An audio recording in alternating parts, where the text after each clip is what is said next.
Let me start with a statement that may upset a few people. The traditional college lecture is on life support. And perhaps it is time we admitted it.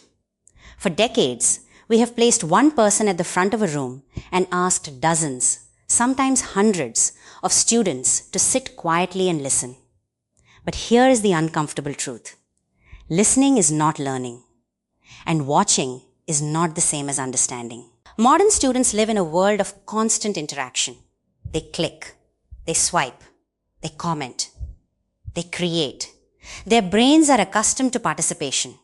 Yet when they enter many classrooms, they are expected to become passive observers. The result?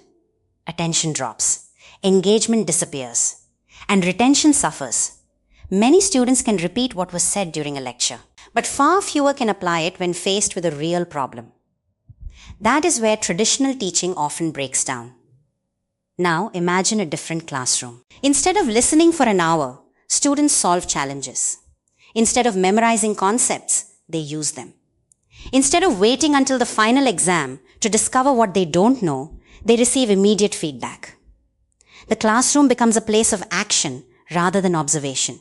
Students compete, collaborate, experiment, fail safely, and learn continuously. This is why gamified learning, simulations, peer challenges, and problem-based activities are attracting so much attention around the world. They transform learners from spectators into participants. And participation changes everything.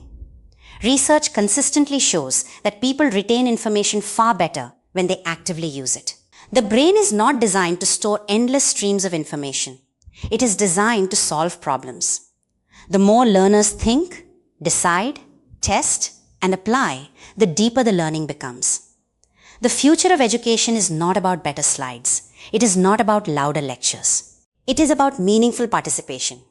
The era of the passive student is ending. The question is simple. Will our classrooms evolve with it?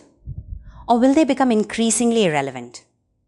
If you believe learning should be active, engaging, and memorable, subscribe to the channel and join the conversation. The future of education is being rewritten right now.